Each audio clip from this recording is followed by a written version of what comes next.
अस्सलामुअलैकुम। एक ऐसा तजुर्बा जो मैं आज तक सोच कर हिल जाती हूँ। सब कुछ एक काम शाम से शुरू हुआ जब मैं रावलपिंडी में अपने घर के छोटे से किचन में खाना पका रही थी। मेरा शौहर आया और कहा कि वो मेरे साथ खाना नहीं खा सकता क्योंकि उसकी बाहर मीटिंग है किसी के साथ और वो जल्द ही चला गया। मैंने खाना तैयार किया, अपनी प्लेट में खाना डाला और डाइनिंग रूम की तरफ चल दी। हमारा किचन छोटा है जहाँ एक तंग सा रास्ता सीधा डाइनिंग रूम तक जाता है। जब मैंने प्लेट हाथ में लेकर उस रास्ते पर कदम रखा तो अचानक मेरी नज़र एक लंबे कद वाले आदमी पर पड़ी जो वहाँ खड़ा हुआ था। वो शानदार कपड़ों में था, उसने पूरा सफ़ेद लिबास पहना हुआ था। मैंने बिना सोचे समझे आदती तौर पर अल्लाह का नाम लिया और उसके पास से गुजरती हुई डाइनिंग रूम में चली गई। लेकिन जैसे ही मैं वहाँ से गुजरी मैं एकदम रुक गई। जहन ने ज़ोर से सोचना शुरू किया क्योंकि घर में कोई और नहीं था। मैंने किससे बात की। उस दिन के बाद अजीबोगरीब और खौफनाक वाक़यात बढ़ने लगे। हर दफ़ा जब मैं सीढ़ियाँ साफ़ करती तो महसूस होता कि जैसे कोई हरकत हो रही हो वहाँ पर, जैसे कोई ना देखने वाली ताकत मुझे देख रही हो, मेरे आसपास मुझे महसूस हो रही हो। पहले सब मैं ये अपना ख्याल सोचती रही कि ये मेरे अपने ख्याल हैं, लेकिन ये वाक़यात बढ़ते गए और हर बार ज़्यादा शिद्दत से होते रहे। एक दिन जब मैं सीढ़ियाँ साफ़ कर रही थी, वहीं पर मुझे इतनी ज़ोर का धक्का लगा कि मैं नीचे गिर गई। अब ये कोई मामूली बात नहीं रही थी। मैंने परेशानी में अपनी पूरी इबादत गुजार पड़ोसियों को सब कुछ बताया। जब मैंने उस शख्स का जिक्र किया जो मैंने देखा था तो उसका चेहरा पीला पड़ गया। उसने बताया कि उसके छोटे नवासे ने भी ऐसी कोई शक्ल देखी और हमें बताया कि ऐसा कोई आदमी था, लंबा कद और वो वाइट सा लिबास, जो उसके घर के बाहर दीवार पर बैठा हुआ था। ये मुसीबत इतनी वाजिया थी कि हम इसे नज़रअंदाज करना मुमकिन नहीं समझते थे। मेरी पड़ोसन ने ये बात अपनी मस्जिद की जमायत से शेयर की और एक दिन सब वो घर आए, दुआ की, तलावत की और कहने लगे कि शायद अब ये ठीक हो जाएगा। जब वो सब मिलकर दुआ कर रहे थे तो एक अजीब और हैरत अंगेज़ मंजर हुआ। घर के कोने में से एक अजीब सी आवाज़ सुनाई देने लगी, जैसे कोई चीज़ खींच कर ले जा रहा हो वहाँ से। आवाज़ें इतनी वाजियाँ थी कि सब लोग सुन पा रहे थे। मैं ये सब कुछ वहाँ खड़ी होकर देख भी रही थी और सुन भी रही थी। लेकिन उस दिन के बाद सब कुछ बदल गया। आवाज़ें बंद हो गईं और वो अजीब धक्के जो कि सीढ़ियों के पास लगते थे ख़त्म हो गए। ज़िंदगी फिर से आम हो गई और वो आदमी दोबारा कभी नज़र नहीं आया। मैं इसके लिए शुक्रगुज़ार हूँ। फ़िलहाल ये था मेरा एक वाक़या जो मैं आपके साथ शेयर करना चाहती थी। जी बहुत बहुत शुक्रिया, आपने अपनी कहानी हमारे साथ शेयर की। बढ़ते हैं अपनी नेक्स्ट स्टोरी की तरफ।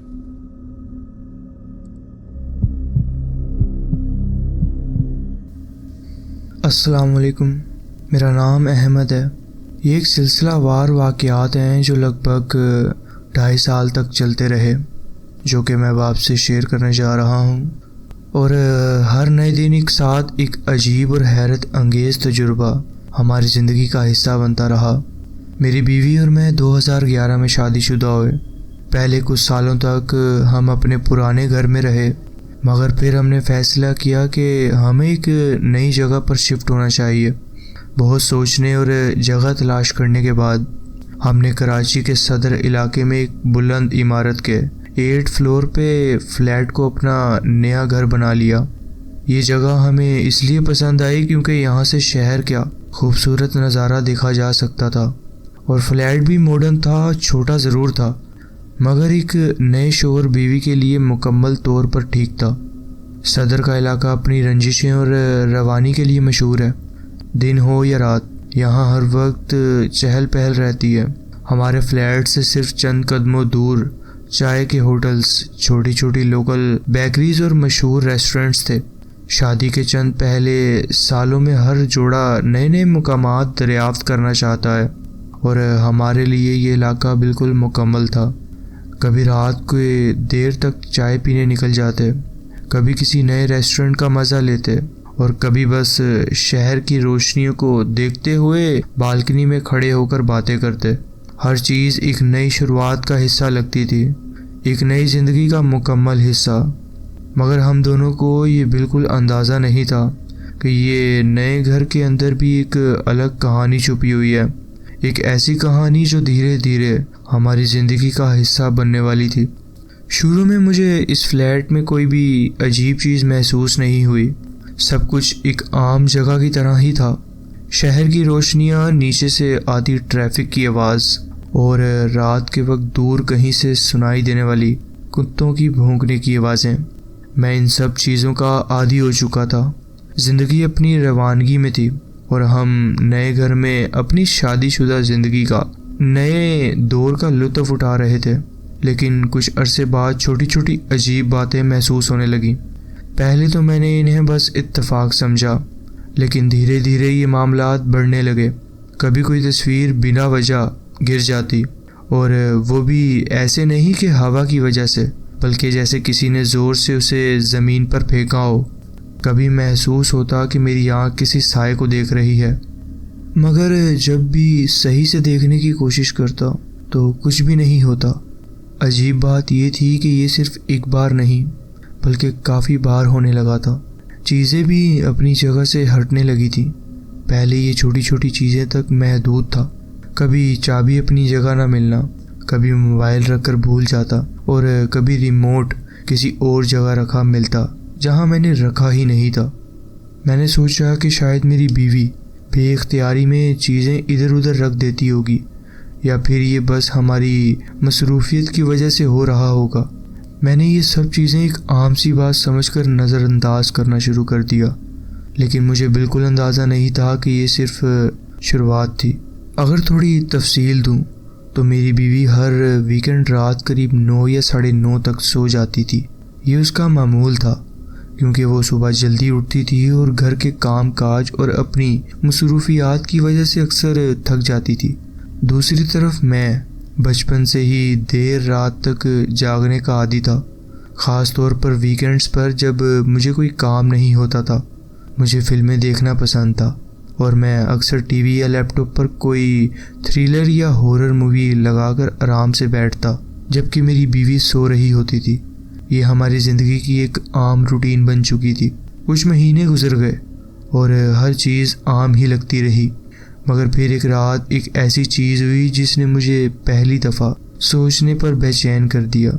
उस रात भी सब कुछ आम था। मेरी बीवी अपनी आदत के मुताबिक 9 बजे के करीब सो चुकी थी और मैं ड्राइंग रूम में बैठा अपनी पसंदीदा हॉरर फिल्म देख रहा था। हर चीज़ बिल्कुल यूजुअल लग रही थी। शहर के बाहर से आने वाली हल्की हल्की आवाज़ें और फ्लैट की अंधेरों से भरी हुई शांति। लेकिन फिर रात तकरीबन 11 बजे के करीब एक अचानक आवाज़ ने मेरी तमाम तवज्जो टीवी स्क्रीन से हटा दी। ये एक ज़ोर से गिरने की आवाज़ थी, ऐसी जैसे कोई चीज़ शेल्फ से नीचे गिरी हो या कोई बर्तन ज़ोर से टकराया हो। पहले तो मैं समझ नहीं पाया कि ये आवाज़ कहाँ से आई, मगर फिर मैंने महसूस किया कि ये किचन से आई थी। मेरा दिल एकदम से तेज़ धड़कने लगा। मैंने फ़ौरन रिमोट उठाया, फिल्म पॉज की और कान लगाकर सुनने लगा। पहले सोच ये थी कि शायद कोई बर्तन अपनी जगह से गिर गया हो, या शायद कोई बिल्ली या चूहा अंदर घुस आया हो, क्योंकि सदर का इलाका ऐसी छोटी मोटी चीज़ों से भरा पड़ा है। मगर एक अजीब सी बेचैनी थी जो मुझे महसूस हो रही थी। ऐसा लग रहा था जैसे कुछ ठीक नहीं है। मैं धीरे से अपनी जगह से उठा और हल्के कदम उठाते हुए किचन की तरफ बढ़ने लगा। घर में हर तरफ एक अजीब सी खामोशी थी, लेकिन उस खामोशी में भी एक अजनबी सा एहसास महसूस हो रहा था, जैसे कोई और भी है पर दिखाई नहीं दे रहा। मेरी बीवी किचन के एक शेल्फ पर अपनी पसंदीदा चीज़ें रखती थी, छोटी छोटी बेकरी की आइटम्स, बिस्कुट के पैकेट्स और कुछ स्नैक्स जो अक्सर चाय के साथ एंजॉय करती थी। ये उसका एक छोटा सा तरीका था अपनी पसंद की चीज़ें एक जगह संभाल कर रखने का, और मैं भी अक्सर उस शेल्फ से कुछ उठाकर चाय के साथ खा लेता था।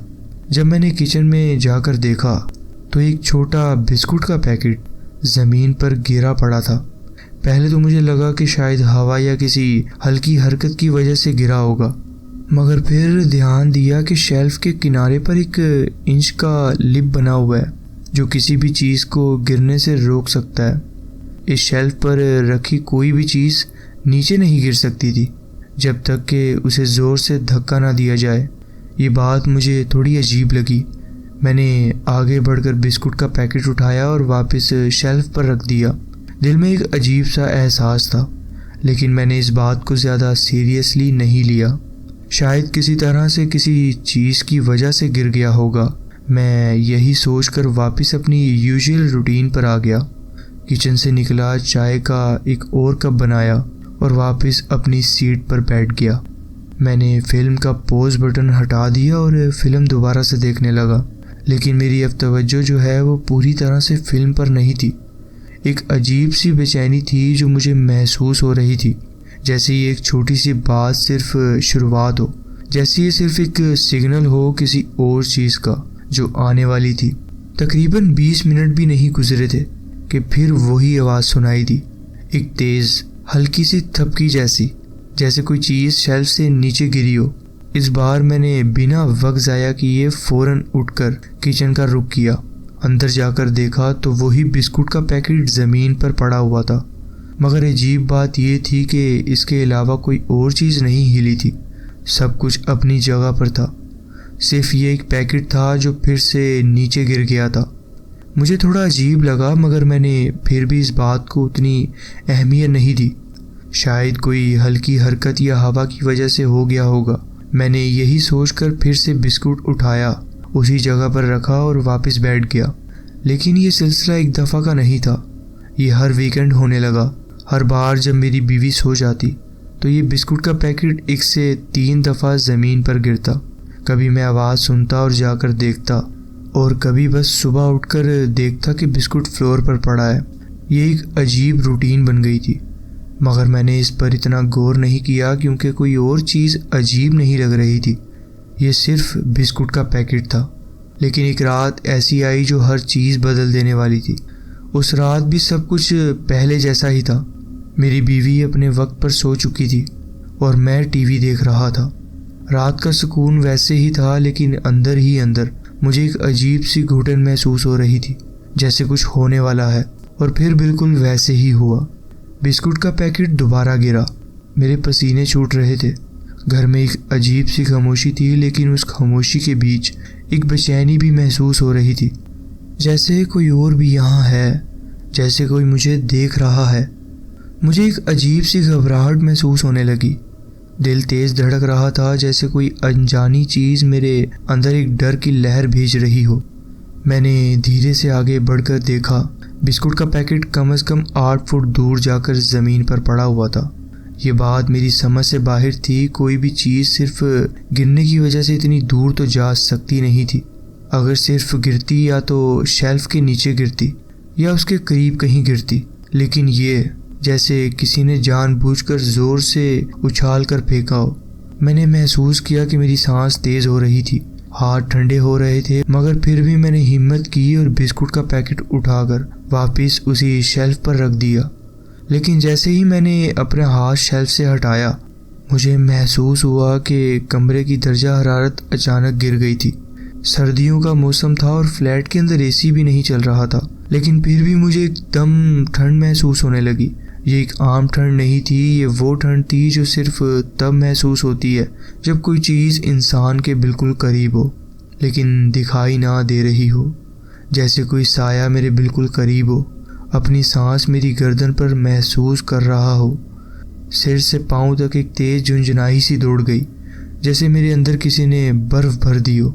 मुझे अंदाज़ा हो गया था कि ये सिर्फ एक तसद्दुफ नहीं है, ये सिर्फ एक आम चीज़ नहीं जो बार बार गिर रही हो, या फ्लैट में कोई और भी है, कोई जो नज़र नहीं आ रहा मगर जो मेरे हर हरकत देख रहा है।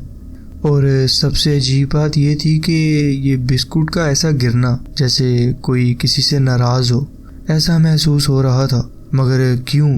क्या कोई इस बिस्कुट का मालिक था, या ये सिर्फ मुझे डराने के लिए एक पहली निशानी थी?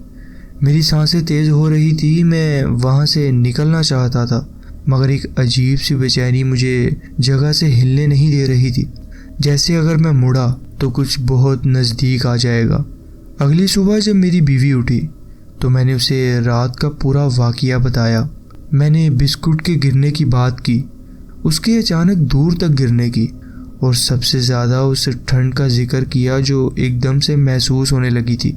मैंने उसे कहा कि मुझे लगता है कि फ्लैट में कोई ना कोई अजीब चीज़ हो रही है, लेकिन उसने मेरी बात सिर्फ हंसकर टाल दी। कहने लगी, तुम बहुत ज़्यादा हॉरर फिल्में देखने लग गए हो। तुम्हारा दिमाग ही ये सब सोच रहा है। कोई भी चीज़ गिर सकती है क्या? और ठंड शायद तुम्हारी अपनी बॉडी का रिएक्शन हो। मैं उसकी बात सुनकर चुप हो गया। शायद वो सही कह रही थी, शायद मैं ही ज़्यादा सोच रहा था, मगर अंदर ही अंदर मुझे ये बात तसल्ली नहीं दे रही थी। कुछ महीने ऐसे ही गुजर गए। कभी कभी बिस्कुट का पैकेट गिरता, मगर मैंने इस पर ध्यान देना छोड़ दिया। हर दफ़ा उठकर वापस रख देता और ज़्यादा सोचने की कोशिश नहीं करता। फिर एक रात एक और अजीब वाक़या हुआ। उस दिन हम दोनों अपने दोस्तों के साथ डिनर के लिए बाहर गए हुए थे। बाहर वक्त अच्छा गुजर रहा था और मैं भी कुछ अरसे के लिए अपनी उन अजीब सोचों से दूर था। रात के तकरीबन 12 बजे हम फ्लैट वापस आए। दोनों थके हुए थे तो फ़ौरन सो गए, लेकिन रात के किसी वक्त मेरी आंख खुल गई। मुझे हल्की सी भूख का एहसास हो रहा था। पहले तो मैंने सोचा कि वापस सो जाऊं, मगर फिर मुझे याद आया कि किचन में फ्रिज में एक चॉकलेट बार पड़ी थी। मैंने बिना लाइट जलाए धीरे से बिस्तर छोड़ा, क्योंकि मैं नहीं चाहता था कि मेरी बीवी की नींद खराब हो। मैं धीरे धीरे किचन की तरफ गया।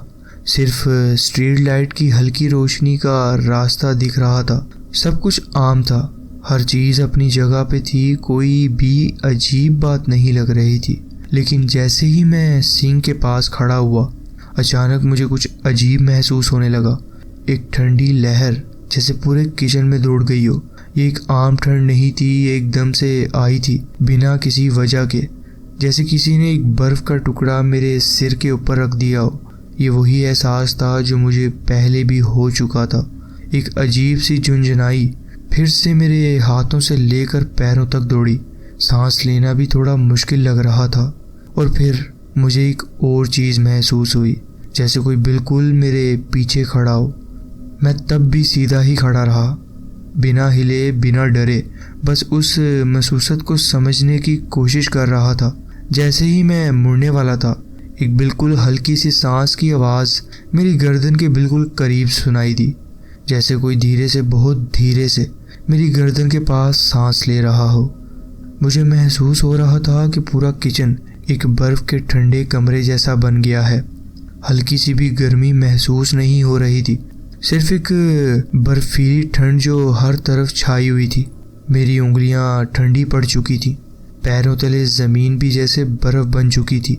लेकिन सबसे ज़्यादा डरावना ये था कि मुझे महसूस हो रहा था कि कोई मेरे गर्दन के बिल्कुल करीब सांस ले रहा है। वो सांस बहुत धीमी थी, मगर इतनी करीब कि मुझे उसकी गर्मी महसूस होनी चाहिए थी, लेकिन नहीं हो रही थी।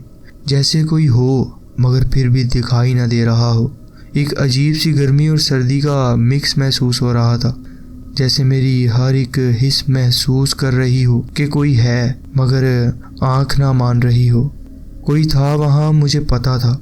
मेरे जिस्म पर रोंगटे खड़े हो रहे थे और एक अजीब सी घबराहट शुरू हो गई थी, जैसे मेरे अंदर छोटी छोटी मक्खियाँ चल रही हों, जैसे हर जगह छोटी सी बिजली दौड़ रही हो। मुझे पहली दफ़ा असल मायनों में डर महसूस हुआ। और फिर एकदम से बिस्कुट का पैकेट दोबारा शेल्फ से नीचे गिरा, लेकिन इस बार सिर्फ गिरने की आवाज़ नहीं आई। इस बार मुझे लगा कि ये ज़ोर से पटका गया है, जैसे किसी ने गुस्से में बिस्कुट शेल्फ से उठाकर ज़मीन पर पटक दिया हो। एक अजीब सी गूंज किचन में फैल गई थी और मुझे लगा जैसे हवा भी एकदम रुक गई हो। बस इस दफ़ा मुझे समझ आ गया था कि अब और नहीं। मेरी ताकत जैसे एक पल में ख़त्म हो गई हो। मैं बिना सोचे समझे तेज़ी से भागता हुआ बेडरूम की तरफ आया। जैसे ही मैंने दरवाज़ा बंद किया, दिल इतना ज़ोर ज़ोर से धड़क रहा था कि लग रहा था अभी सीने से बाहर आ जाएगा। मैं फ़ौरन अपनी बीवी के पास जाकर लेट गया, जैसे कोई 5 साल का बच्चा हो जो अंधेरे से डर रहा हो। मुझे उस वक्त सिर्फ एक जगह छुपने की ज़रूरत थी, एक जगह जहां मैं महफूज महसूस कर सकूं। उस रात मेरी आंख बिल्कुल नहीं लगी। हर छोटी से छोटी आवाज़ पर दिल तेज़ धड़कने लग जाता था। कभी लगता था कोई छुपकर मुझे देख रहा है, कभी लगता था कोई दरवाजे के पास खड़ा है। और सबसे बुरी बात ये थी कि मुझे महसूस हो रहा था कि जो भी था वो मुझे जाने नहीं देना चाह रहा था। ये आवाज़ एक अजीब घबराहट वाली थी, जैसे सिर्फ रोना ना हो बल्कि बच्चा किसी चीज़ से डर गया हो। अगले कुछ महीने तक सब कुछ ठीक रहा। बिस्कुट भी अब कम गिरता था। हमारी ज़िंदगी मामूल पर वापस आ रही थी। और इसी दौरान मेरा बेटा भी हुआ। जब तक वो छोटा था उसका बिस्तर हमारे बेड के पास रखा गया था, मगर जब वो कुछ साल का हो गया तो उसे दूसरे कमरे में शिफ्ट कर दिया गया था। एक रात जब वो तकरीबन 2 से 2.5 साल का था, मेरी बीवी उसे सुलाकर सो गई और मैं एक टीवी शो देख रहा था। कुछ देर बाद अचानक बच्चा ज़ोर ज़ोर से चिल्लाने लगा। मुझे इसके रोने का अंदाज़ा समझ आता था। अगर उसे भूख लगती या पैम्पर गंदा होता तो उसका रोना अलग होता, मगर ये रोना कुछ और ही था, एक अजीब तरीन आवाज़ से। ये आवाज़ एक अजीब घबराहट वाली थी, जैसे सिर्फ रोना ना हो बल्कि बच्चा किसी चीज़ से डर गया हो, जैसे वो किसी ऐसी चीज़ को देख रहा हो जो उसे नहीं देखनी चाहिए। मेरी बीवी गहरी नींद में थी तो मैं फ़ौरन उठकर दूसरे कमरे की तरफ भागा। जैसे ही मैंने दरवाज़ा खोला एक अजीब सी गूंज महसूस हुई। कमरे का माहौल बिल्कुल वैसा ही था जैसे उस रात किचन का था, सर्द, एकदम बेजान और अजीब तरीके से खामोश। बच्चा बिस्तर में पड़ा ज़ोर ज़ोर से चिल्ला रहा था। उसका चेहरा लाल पड़ चुका था और उसकी छोटी छोटी मुट्ठी टाइट बंद थी, जैसे वो किसी चीज़ से बचने की कोशिश कर रहा हो। लेकिन सबसे डरावनी बात ये थी, उसका चेहरा एक तरफ था लेकिन आंखें कहीं और देख रही थीं। जैसे ही मैंने उसे उठाना चाहा, एकदम से एक परछाई बिस्तर के बिल्कुल करीब से हटने का एहसास हुआ, जैसे कोई वहीं था जो सिर्फ मुझे देखते ही गायब हो गया। और उसी वक्त मुझे एक अजीब सी चीज़ महसूस हुई। कमरे में एक अजीब सी स्मेल थी, एक पुरानी सीलन भरी, जैसे बहुत पुराने कपड़ों की बदबू। मुझे फिर से वही पुराना डर महसूस होने लगा। मैंने बिना वक्त ज़ाया किए बच्चे को उठाया और बिना पीछे देखे बेडरूम की तरफ भाग गया। जैसे ही मैंने बीवी को उठाया, बच्चा अब भी रो रहा था, मगर अब वो सिर्फ हल्के हल्के सिसकियाँ ले रहा था, जैसे बहुत थक गया हो। मेरी बीवी ने नींद में पूछा, क्या हुआ? मैंने बस यही कहा, कुछ नहीं, बच्चा रोने लगा था। मैंने उठाकर उसको साथ सुला लिया, लेकिन मैं जानता था कुछ तो था उस कमरे में। कोई था जो छुपकर देख रहा था, कोई जो चाहता था कि मैं देखूं, मगर मैंने नहीं देखा। और शायद इस वजह से वो और भी ज़्यादा गुस्सा था। मेरी बीवी भी उठ गई। हम दोनों ने उसे चुप कराने की बहुत कोशिश की, मगर वो सिर्फ ज़ोर ज़ोर से चिल्लाता रहा जब तक थक कर नींद में वापस नहीं चला गया। जब मेरी बीवी वापस सो गई, मैं भी वापस अपने सोफे पर जाकर बैठ गया। थोड़ी देर बाद मेरी बीवी अचानक लिविंग रूम में आई। उसका चेहरा बिल्कुल उदास था और वो कांप रही थी। अभी अभी तुम बच्चे के कमरे में गए थे? उसने पूछा। मैंने कहा, नहीं, क्यों? उसका चेहरा एकदम सफ़ेद हो गया और वो बोली, जब मैं दोबारा लेटने लगी तो बेबी मॉनिटर से एक अजीब सी हंसी की आवाज़ आई और फिर वो हंसी दोबारा सुनाई दी। एक हल्की लेकिन बिल्कुल साफ हंसी, अजीब तरीके से धीमी, जैसे कोई जानबूझकर धीरे बोल रहा हो, जैसे कोई मज़े ले रहा हो। फिर एक आवाज़ आई, एक लंबी सी सांस, जैसे कोई बहुत करीब से माइक में सांस ले रहा हो। मेरी बीवी की शक्ल एकदम पीली पड़ चुकी थी। उसने फ़ौरन बेबी मॉनिटर उठाया और स्क्रीन देखी, और जो हमने देखा उसने हमें पूरी तरह से हिला कर रख दिया।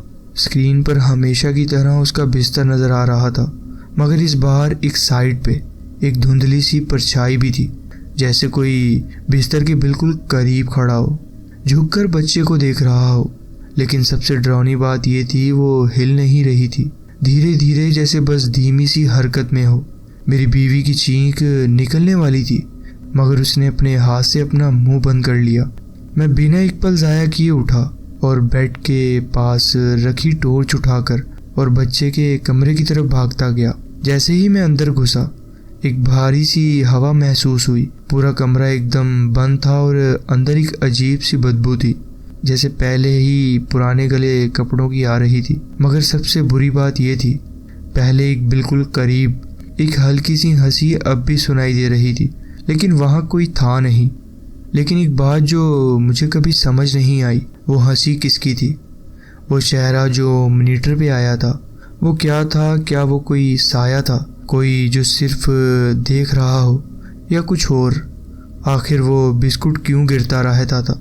आखिर वो बिस्कुट क्यों गिरता रहता था? और सबसे अजीब बात, जब हमने फ्लैट छोड़ा तब भी बिस्कुट का पैकेट शेल्फ पर ही पड़ा हुआ था, लेकिन जब हम फाइनल चेक करने वापस आए तो ज़मीन पर पड़ा था, जैसे किसी ने हमें अलविदा कह दिया हो। हमेशा डरने की कोई ना कोई वजह होती है, और कभी कभी जो चीज़ हमें सबसे ज़्यादा अजीब लगती है वो सिर्फ शुरुआत होती है। ये था मेरा वाक़या जो मैं आपके साथ शेयर करना चाहता था। जी बहुत बहुत शुक्रिया, आपने अपनी कहानी हमारे साथ शेयर की। तो जी फ्रेंड्स, ये थी आज की स्टोरीज़। आप कमेंट्स में ज़रूर बताएं कि आपको ये स्टोरीज़ कैसी लगी। अगर आपको ये स्टोरीज़ अच्छी लगी हो तो वीडियो को ज़रूर लाइक कीजिए और चैनल को ज़रूर सब्सक्राइब कीजिए और बेल आइकन को ज़रूर प्रेस कर लीजिए ताकि आगे आने वाली कहानियाँ वीडियोज़ आपसे मिस ना हो। अपना ख्याल रखें और मिलते हैं नेक्स्ट वीडियो में। अल्लाह हाफिज़।